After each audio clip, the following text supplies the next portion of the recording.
What's going on, everybody? It's Goofy Rexy. I hope you guys are doing well. So in today's video, we're going to be discussing the topic of U6 or U7. Typically, alliances, we kind of struggle with the idea of when is it the right time for us to make that transition? You know, we've been doing U6 for a while. We feel as if though we're ready for that next step, you know, or maybe you're not ready for that next step, but you're kind of trying to figure out, okay, well, when will I be ready? When will I know it's the right time for me to be able to make that transition over into U7? So today we're going to be going through just a few quick criterias or checklists, if you want to call it that, as to when you're supposed to be making that switch, or when is it the right time for you to be making that switch to go over to U7. All right, y'all, let's do it. All right, and of course, if you have any questions about any of the material that I'm about to be covering today, you can always leave a comment down below, ask any questions. Please do. Well, they're all welcome. Also, you can catch me live on Twitch Tuesday, Thursday, Friday night, 9 p.m. Eastern Standard Time, and you can also catch me at noon Eastern Standard Time as well on Fridays. And then there's also a link to my Discord, so you can hop in there, ask me any questions that you want to as well. All links are down below, by the way. Every single link I'm talking about is down below. All right, y'all. Appreciate y'all. Let's do this. All right, so for me, the first criteria that you got to take a look at when it comes to U6, completing U6, you know, and whether you should go to U7 is how are you doing in U6? You know, are you in a place, in a position where you are completing your U6.5, you know, at 100%? You know, if you're not completing U6.5 at 100%, you know, with using minimal heals. I'm not saying that you're not supposed to use any heals. I mean, there's some nodes that are pretty tough in U6.5 that multi-hope node with low key, you know, a few other nodes, the ultimate node, obviously, like there's a few nodes in U6 that are very, very, very difficult. So listen, I mean, if you're doing it with minimal heals, you know, that's okay. And you're completing at 100%, people are not really struggling to have any sort of difficulty with it, then yeah, I mean, you're probably definitely, and you're completing at 100%, you're definitely probably ready to go over into U7. Now, if you are struggling to complete nodes, if you're using multiple heals, if a lot of people are getting stuck, you know, after they complete 3 or 4 nodes, then realistically, you're not ready to make that transition. You're not ready to make that switch yet. So the first criteria for me is how well are you doing in U6?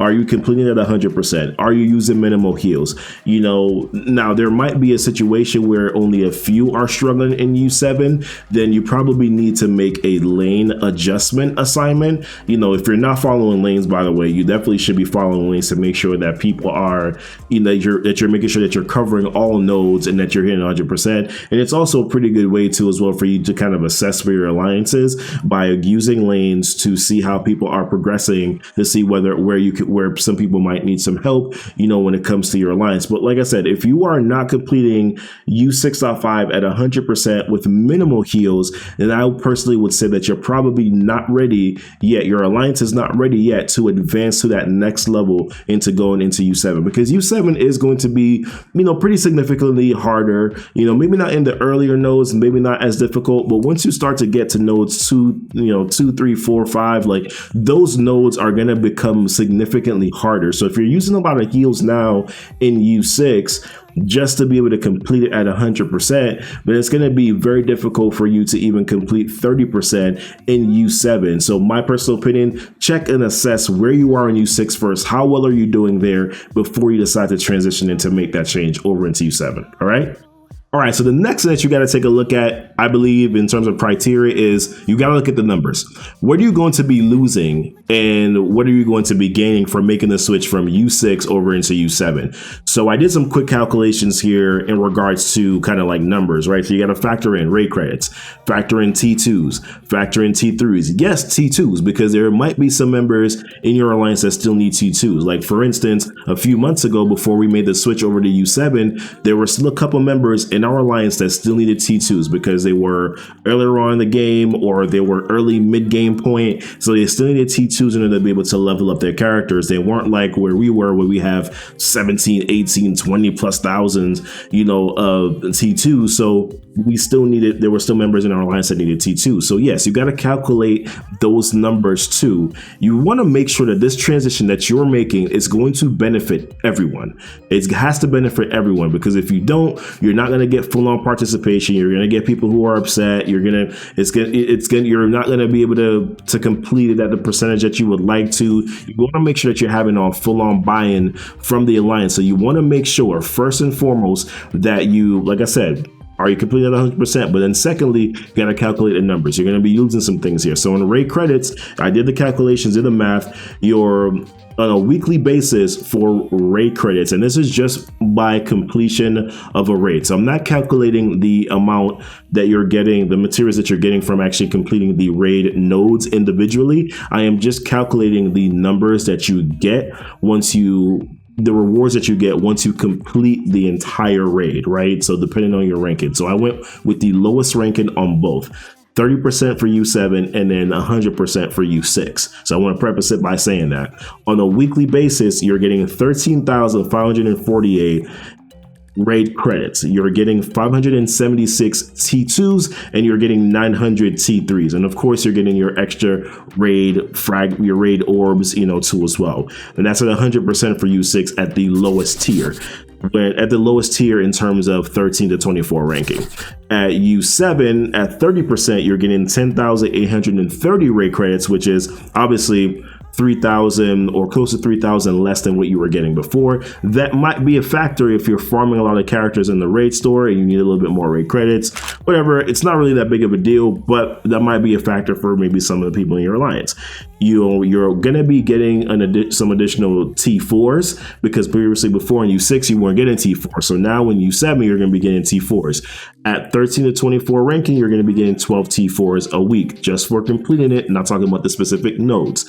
In terms of T3s, you're going to be getting 720 T3s. By the way, 720 T3s is the amount that you need in order to be able to complete a character. So to bring their abilities all the way up to 6664, that is the amount that you need, or for minions 664. That's the amount that you need in order for you to be able to complete a character, with their T3. So that might be enough, for U7. But like I said, you got to access the other things too, because with U7, you're not getting T2s. So once again, your members in your alliance might need T2s. So if you're taking away the T2s from them, then that might not necessarily be the best thing for your alliance. So I would say do the numbers, do the calculations, figure out whether or not, those T3s, those T2s, are enough for you to lose them. Or is it worth it for you to be able to transition over into U7? Because maybe you want to actually be able to have more T2s. Maybe you want to be able to complete one character with T3s and then start on the next character, and losing those T3s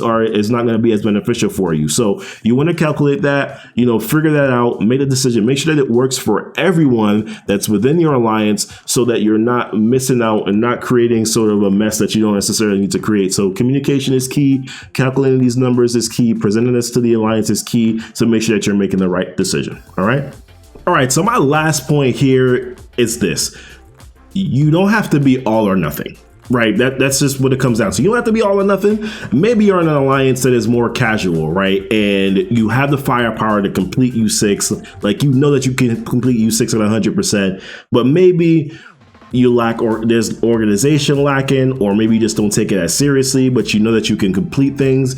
It actually might be better for you to switch over to U7, because your rewards at U7 at 30% are going to be better than your rewards at U6.5 at 60%. So maybe it's right for you to make that switch so that you're not losing out on some rewards. You're going to get more T3s. You're going to start getting T4s from doing U7. I'm sure that you probably could benefit from T4s. You probably don't need T2s anymore. So that's not even like something that you even need to worry about. Like, forget about T2s, right? And move on and do U7, because like I said, you might be the more of a casual alliance. You might not have necessarily like the organization. People don't really care about raid lanes, things like that, so it might make more sense for you to kind of switch up and do U7 for the kind of the duration, and so that you can get those rewards. Like I said, U7, 30%, is going to be better. Rewards from doing that is going to be better than doing U6.5 at 60%. So